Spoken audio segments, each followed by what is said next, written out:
I'm Khushbu Pathak, Assistant Professor of Swami Shri Swarupanand Saraswati Mahavidyalaya, Amdinagar, Hudko Bhilai.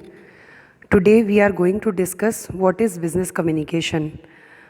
This topic, business communication, is useful for BCom student, BBA students, MBA and MCom. So let us start our presentation, that is business communication. So let us understand what is communication. Communication क्या होता है? The word communication comes from Latin word communicare, which means to share or to participate. Communication शब्द की उत्पत्ति कम्युनिकेयर जो कि Latin शब्द है उससे उसकी लैटिन शब्द कम्युनिकेयर से इसकी उपलब्धि हुई है। इसका मतलब होता है शेयर करना या पार्टिसिपेट करना, मतलब आदान प्रदान करना। Then communication is the process by which we exchange meanings, facts, ideas, opinions or emotions with other persons. Communication एक ऐसा process है जिसके माध्यम से हम अपने हमारे जो आइडियाज़ हैं, अपने ओपिनियंस हैं, हमारे जो इमोशंस हैं उसका आदान प्रदान करते हैं। मतलब एक पर्सन से दूसरे पर्सन तक हमारे जो व्यूज़ हैं, आइडियाज़ हैं, थॉट्स हैं, हमारी फीलिंग्स हैं, उसको हम शेयर कर सकते हैं। It is the art of exchanging opinions, thoughts, facts and ideas in an empathetic manner so that the person at the other end receives and understands the subject matter involved clearly and perceives it in the same way it was intended by the sender. Communication के माध्यम से एक व्यक्ति दूसरे व्यक्ति को अपने विचारों, अपने फैक्ट्स, थॉट्स, आइडियाज़, ओपिनियन से कम्युनिकेट कर सकता है, उसको जानकारी दे सकता है। तो कम्युनिकेशन सिंपली जब एक पर्सन दूसरे पर्सन, जैसे कोई दो फ्रेंड्स बात कर रहे हैं, एक पर्सन जो है दूसरे पर्सन को कुछ बताना चाह रहा है और वो उसकी बात को सुनकर कुछ रिप्लाई देता है, उसको हम कम्युनिकेशन की भाषा में फीडबैक भी बोलते हैं। कम्युनिकेशन की एक डेफिनेशन भी देख लेते हैं according to Peter Little. Communication is the process by which information is transmitted between individuals and or organizations so that it results in an understanding responses. Means communication एक तरह का प्रोसेस है जिसमें इंफॉर्मेशन को बहुत सारे लोगों के बीच, दो लोगों के बीच में या ऑर्गेनाइजेशन के बीच में आदान प्रदान किया जाता है और उसके साथ उसके रिजल्ट के रूप में रिस्पॉन्स हमें देखने को मिलता है, जिसे हम फीडबैक कहते हैं। Communication, business communication has become an absolute requirement for all organization from various reasons. बहुत सारे कारणों से कम्युनिकेशन बहुत ही इम्पॉर्टेंट है, जिसके कई कारण हैं। पहला, it act as the basis of organisational growth in terms of human and public relation. कहीं ना कहीं कंपनी के ग्रोथ के लिए और ऑर्गेनाइजेशन के लिए ह्यूमन एंड पब्लिक रिलेशन को मेंटेन करने के लिए, आपसी संबंधों को बेहतर बनाने और साथ ही अपने ऑर्गेनाइजेशन को आगे और नई दिशा में लेकर जाने के लिए कम्युनिकेशन बहुत ज़रूरी है। सेकेंड देखते हैं, it widens the outlook of people, making them understand the business scenario from a broader perspective.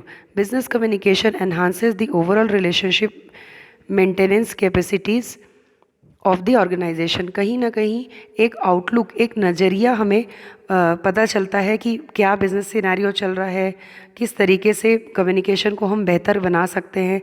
जितना आपका कम्युनिकेशन बेहतर होगा उतने ही आपके रिलेशनशिप्स स्ट्रॉन्ग होंगे और ऑर्गेनाइजेशन को कहीं ना कहीं आप नए डायरेक्शन में लेकर जा सकते हैं और अपने गोल को फुलफ़िल कर सकते हैं। कहीं ना कहीं बिज़नेस सिनेरियो को समझने और जानने के लिए बिज़नेस कम्युनिकेशन एक बेहतर माध्यम साबित होगा। अगला देखते हैं, it empowers the communication to handle public relations in an effective manner. कहीं ना कहीं अगर आप बेहतर कम्युनिकेशन स्थापित करते दो व्यक्तियों के बीच में या दो ऑर्गेनाइजेशन के बीच में, तो उससे उनके आपसी संबंधों में उनके आपसी संबंध काफ़ी बेहतर हो सकते हैं और अच्छे हो सकते हैं। मीन्स जो रिलेशंस हैं वो बेटर हो सकते हैं और उसमें काफ़ी इम्प्रूवमेंट होता है कम्युनिकेशन के माध्यम से। अगला देखते हैं, it increases personal productivity and confidence of all in the organisation by multi fold level. हर एक लेवल में, ऑर्गेनाइजेशन में 3 लेवल होते हैं, top, middle and lower level में। तो हर एक लेवल में कहीं ना कहीं व्यक्तिगत तौर से उसकी क्षमता को, उसके कॉन्फिडेंस को आगे बढ़ाया जा सकता है। एक बेहतर कम्युनिकेशन ना सिर्फ ऑर्गेनाइजेशन बल्कि सभी वहाँ काम करने वाले इंडिविजुअल्स और लोगों के लिए, उनके लिए प्रोडक्टिविटी को और साथ ही उनके कॉन्फिडेंस को बढ़ाता है। अगला देखते हैं क्या क्या ऑब्जेक्टिव्स हो सकते हैं बिजनेस कम्युनिकेशन के।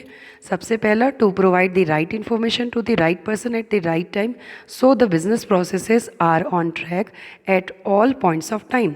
कहीं ना कहीं सही समय पर सही व्यक्ति को सही समय पे बिजनेस से संबंधित सही जानकारियाँ अगर उसे प्राप्त होंगी तो बिज़नेस कम्युनिकेशन का ये सबसे बेहतर विकल्प हो सकता है कि आपको सही समय पे सही जानकारी उपलब्ध हो रही है, जिससे आप अपने डिसीजन मेकिंग प्लानिंग का काम बेहतर ढंग से कंपनी में कर सकें। अगला है, to seek as well as offer advice to the needy at the right time in the right manner so business processes continues in a hassle free manner. कहीं ना कहीं जल्दबाजी की ज़रूरत नहीं, हड़बड़ी की किसी प्रकार की ज़रूरत नहीं। अगर आप इफ़ेक्टिव कम्युनिकेशन कर रहे हैं, आप संचार के माध्यम को बेहतर तरीके से स्थापित कर रहे हैं, तो ये एक एडवाइस के रूप में हो सकता है कि आप सही समय पे एक एडवाइस दे सकते हैं, सलाह दे सकते हैं इस सही तरीके से, जिससे आपका बिजनेस काफ़ी ग्रोथ कर सकता है और एक नए डायरेक्शन में जा सकता है। अगला है, to counsel people on issues that will enable smooth flow of activities through positive relationships. कहीं ना कहीं एक काउंसलिंग का भी काम करता है कम्युनिकेशन। संचार माध्यम से बहुत सारी एक्टिविटीज़ को एक चैनलाइज करके आप सही दिशा में लेकर जा सकते हैं, रिलेशनशिप को बेहतर बना सकते हैं और कहीं ना कहीं व्यक्तिगत तौर पे आप एक दूसरे की काउंसलिंग कर सकते हैं। जैसे कि टीचर्स हैं, वो स्टूडेंट्स की काउंसलिंग करते हैं। जब तक टीचर्स का कम्युनिकेशन पावर अच्छा नहीं होगा, जब तक वो अपने बातों को बेहतर ढंग से स्टूडेंट्स तक नहीं पहुंचा पाएगा, तब तक उसके लिए स्टूडेंट को गाइड करना पॉसिबल नहीं होगा। मतलब कम्युनिकेशन हमें काउंसलिंग करने के लिए भी और एक अच्छा रिलेशनशिप मेंटेन करने भी काफ़ी मदद करता है। अगला है, to issue the right kind of instructions to appropriate level of management to emphasise discipline and systematic approach across all levels in the organisation. कहीं ना कहीं हर एक लेवल, मतलब तीनों लेवल, मैनेजमेंट के तीनों लेवल पे, टॉप लेवल, मिडिल और लोअर लेवल पे सही समय पे सही तरीके से आप इंस्ट्रक्शन को बता सकते हैं। उन्हें सही समय पे डिसिप्लिन और सिस्टमेटिक तरीके से उन सभी से काम कराया जा सकता है। अगर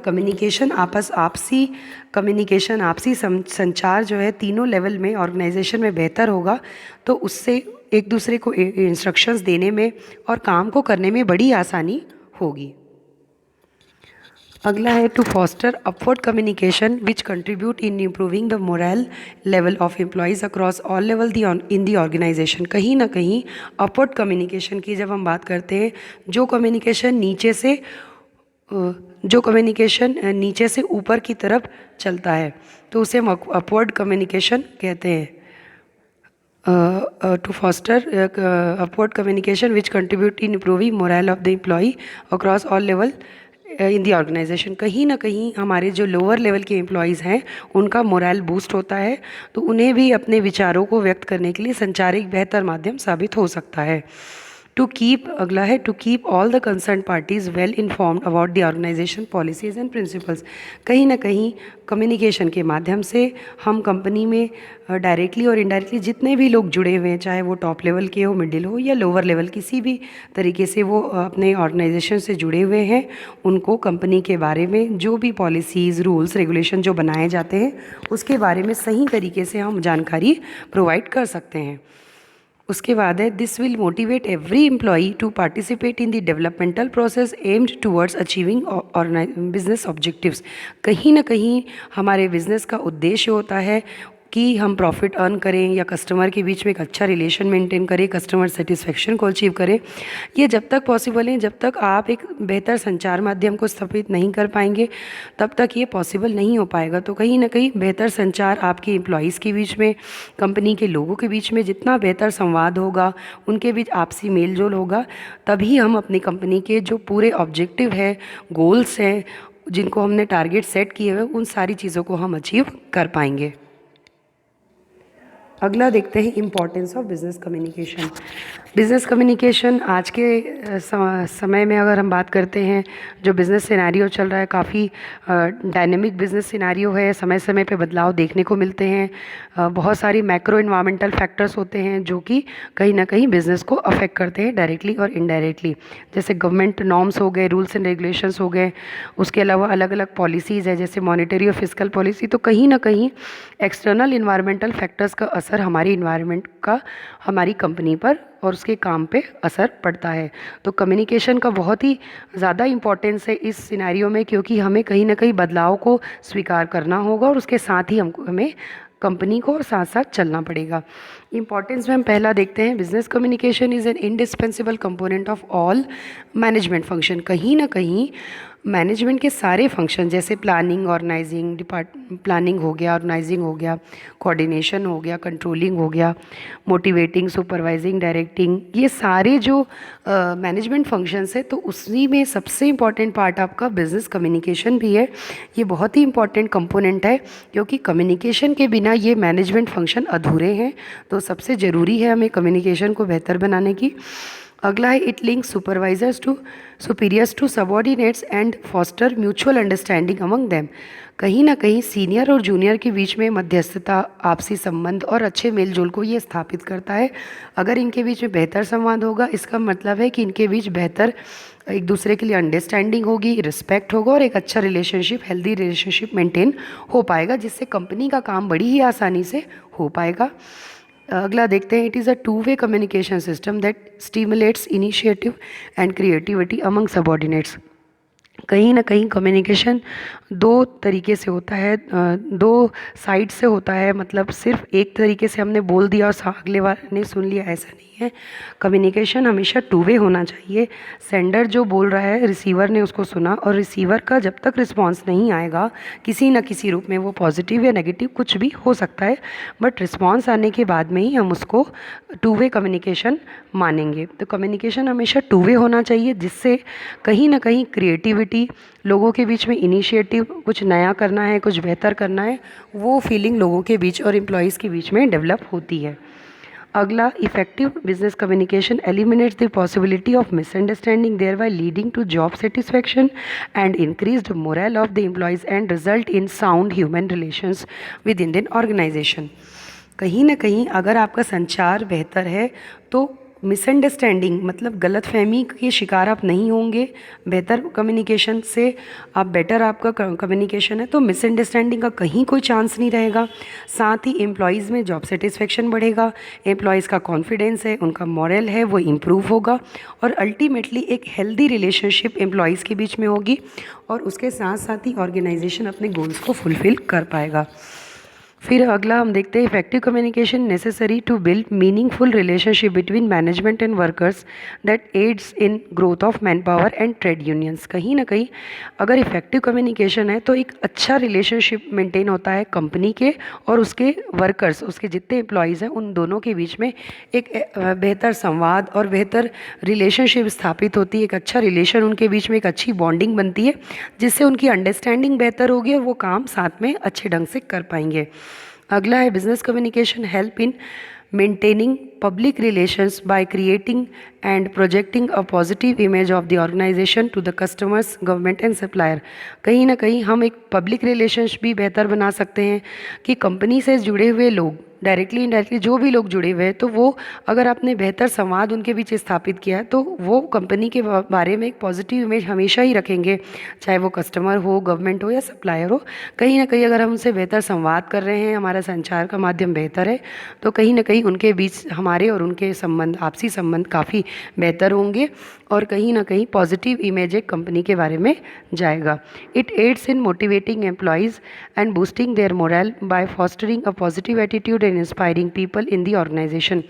यहाँ एम्प्लॉय काफ़ी मोटिवेट होंगे, उनका मोरल बूस्ट होगा और एक पॉजिटिव एटीट्यूड के साथ में वो ऑर्गेनाइजेशन को बेहतर दिशा में ले जाने के लिए काम करेंगे। और कहीं ना कहीं business communication is imperative for effective decision making. Business communication in सारे फैक्टर्स के साथ साथ अल्टीमेटली सही डिसीजन लेना, डिसीजन मेकिंग का काम एक मैनेजर का होता है, उसे प्लानिंग करना होता है, डिसीजन मेकिंग करना होता है, ऑर्गेनाइजिंग करना होता है। इन सारी मैनेजमेंट फंक्शंस को परफॉर्म करने के लिए बिजनेस कम्युनिकेशन का होना बहुत ही आवश्यक है। बिजनेस कम्युनिकेशन के बिना ना ही मैनेजमेंट फंक्शन ना ही ऑर्गेनाइजेशन काम कर पाएगा।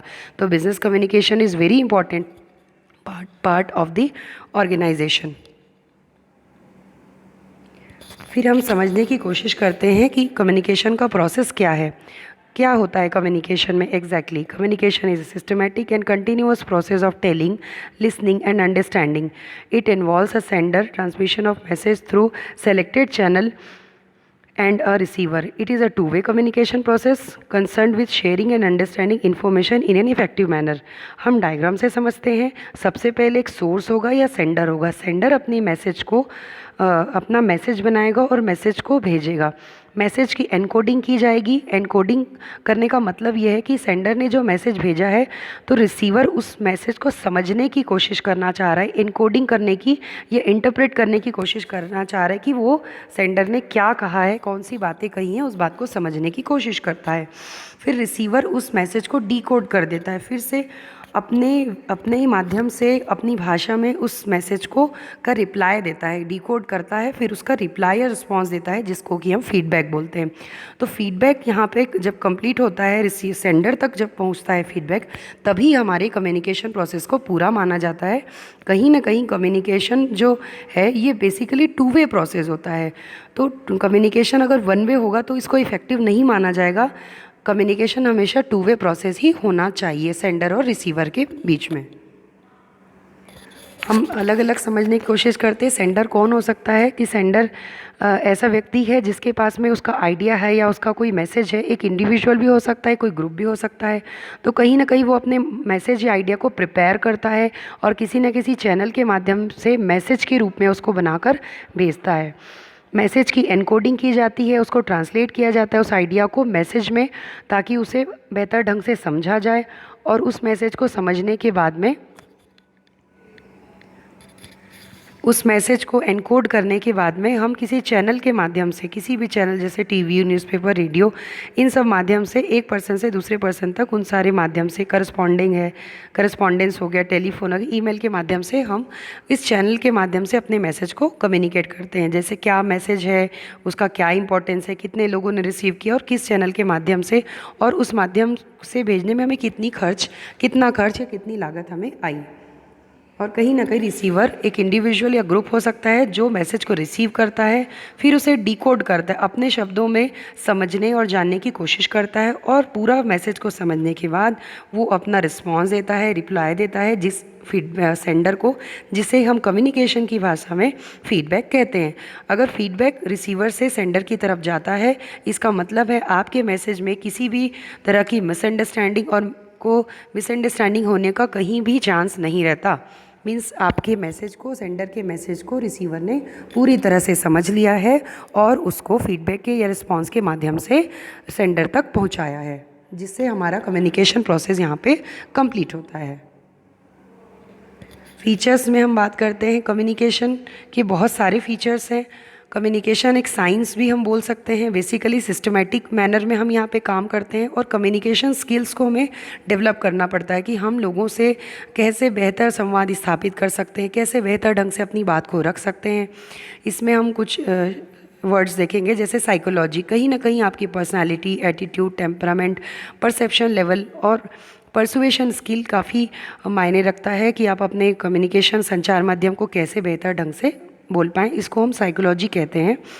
साइकोलॉजी स्टडी ऑफ माइंड होती है बेसिकली। उसके बाद होता है एंथ्रोपोलॉजी। एंथ्रोपोलॉजी में हम ये देखते हैं कि बॉडी लैंग्वेज जो इंसान की होती है वो बहुत ही ज़्यादा इंपॉर्टेंट है कम्युनिकेशन में, कि वो कैसे वो बात कर रहा है, फेशियल एक्सप्रेशन उसके कैसे हैं, बॉडी लैंग्वेज में उसके जेस्चर्स है, पोस्चर्स हैं, मीन्स हाथ का मूवमेंट कैसा है, फेशियल एक्सप्रेशन हो गया, आई मूवमेंट हो गया, शोल्डर को अप कर रहा है इस तरीके से, ये सारे शोल्डर की शिफ्टिंग हो गई, आपका फेशियल एक्सप्रेशन, आई कांटेक्ट हम ले सकते हैं। तो ये सारी बॉडी लैंग्वेज एंथ्रोपोलॉजी में आ जाएंगे। फिर साथ ही सोशियोलॉजी एक डील करता है कहीं ना कहीं समाज और समाज में जुड़े हुए जितने लोग हैं, आपसी संबंधों के बारे में बात करता है सोशियोलॉजी कहीं ना कहीं। ये communication is a give and take process, कहीं ना कहीं गिव एंड टेक रिलेशनशिप जैसे हम बनाते हैं वैसे ही कम्युनिकेशन टू वे होता है। सेंडर ने अपनी बात कही रिसीवर को, रिसीवर ने उस बात को सुना और अपनी मैसेज को जिस प्रकार से उसने समझा है उसको वो फीडबैक की रिस्पॉन्स के माध्यम से सेंडर तक पहुंचाता है। तो कहीं ना कहीं गिव एंड टेक रिलेशनशिप यहाँ पे ये प्रोसेस हम इसको मान सकते हैं। Common goals makes communication successful, कहीं ना कहीं सेंडर और रिसीवर के बीच में अगर कॉमन गोल्स हैं कि वो अपनी बात को समझाना चाह रहे हैं और दूसरा व्यक्ति उस बात को समझ के रिप्लाई करना चाहता है, तो कहीं ना कहीं हम अपने कॉमन गोल्स को लेकर चले तो कम्युनिकेशन को बेहतर बना सकते हैं। कम्युनिकेशन कंटिन्यूस प्रोसेस होता है, ये स्टॉप नहीं होता, जिसमें टेलिंग, लिसनिंग एंड अंडरस्टैंडिंग ये तीनों चीज़ें शामिल हैं। आप बताते हैं लोगों को, लोग उन बातों को सुनते हैं और समझ के रिप्लाई देते हैं, समझने के बाद में वो रिप्लाई देते हैं जिसे हम फीडबैक कहते हैं। कम्युनिकेशन एक एक्टिव प्रोसेस है, बेसिकली टू वे प्रोसेस है, तो कहीं ना कहीं सेंडर और रिसीवर दोनों ही एक्टिव रूप से इसमें काम करते हैं। Communication has no boundaries, communication की कोई बाउंड्रीज़ नहीं होती है, कोई लिमिट नहीं होती है। और इस हमारी जो बिज़नेस सिनेरियो उसमें कहीं बिना किसी लिमिटेशन के लोअर लेवल वाला व्यक्ति मिडिल लेवल से बात कर सकता है, टॉप लेवल से बात कर सकता है, टॉप लेवल वाला पर्सन जो ऑफिशियल्स है वो लोअर लेवल से डायरेक्टली बात कर सकते हैं। तो कम्युनिकेशन की किसी भी स्तर पे लिमिटेशंस या अपनी किसी भी लेवल पे लिमिट्स नहीं रहती कि वो इससे बात करेगा और उससे नहीं करेगा। तो लोअर लेवल वाला व्यक्ति जो लेबर है या फिर सुपरवाइज़र है मिडिल लेवल पे, वो अपने टॉप लेवल के ऑफिशियल से, अपने सीईओ से कम्युनिकेट कभी भी किसी समय पे कर सकते हैं और किसी भी माध्यम से वो कम्युनिकेशन हो सकता है। इसके बाद देखते हैं communication is incomplete without a receiver, जब तक रिसीवर नहीं होगा कहीं ना कहीं कम्युनिकेशन अगर वन वे है तो उसका कोई भी वैल्यू नहीं है। कम्युनिकेशन में रिसीवर का होना बहुत ही इंपॉर्टेंट है और रिसीवर उस मैसेज को एक्सेप्ट करने के बाद समझेगा और समझने के बाद जब वो रिस्पॉन्स करेगा फीडबैक के माध्यम से तभी हम कम्युनिकेशन को कंप्लीट मानेंगे। तो बिना रिसीवर के हम कम्युनिकेशन को पूरा नहीं मान सकते। लास्ट है कम्युनिकेशन एलिसिट्स रिएक्शंस एंड रिस्पॉन्सेस, कहीं ना कहीं क्या दर्शाता है, किसी न किसी माध्यम से रिएक्शन आता है, रिस्पॉन्स आता है दूसरे व्यक्ति का, कि एक व्यक्ति अपनी बात को रख रहा है, अपने विचारों को प्रकट कर रहा है, अपने मन की भावनाओं को प्रकट कर रहा है, तो दूसरा व्यक्ति उसको रिस्पॉन्स के रूप में, अब वो रिस्पॉन्स कैसा भी हो सकता है, वो पॉजिटिव हो सकता है, नेगेटिव हो सकता है या न्यूट्रल भी हो सकता है, तो कहीं ना कहीं रिसीवर उसको रिसीव करता है और रिस्पॉन्स देता है। तो कम्युनिकेशन रिसीवर के साथ साथ बिना फीडबैक के, बिना रिस्पॉन्स के भी पॉसिबल नहीं। तो कम्युनिकेशन हमेशा टू वे प्रोसेस होता है जिसमें हम आपस में एक दूसरे के आइडियाज़, व्यूज़, थॉट्स, ओपिनियन को आदान प्रदान करते हैं। और अगर हमारे बीच में बेहतर संवाद है, एक अच्छा कम्युनिकेशन है, इसका सीधा सा मतलब है कि आपके बीच एक बेहतर रिलेशनशिप होगी, एक अच्छी अंडरस्टैंडिंग, एक अच्छा रिलेशनशिप होने के साथ साथ आप अच्छे कम्युनिकेटर के रूप में भी स्थापित हो पाएंगे। तो आज का ये कम्युनिकेशन टॉपिक यहीं पे ख़त्म हुआ। Thank you so much.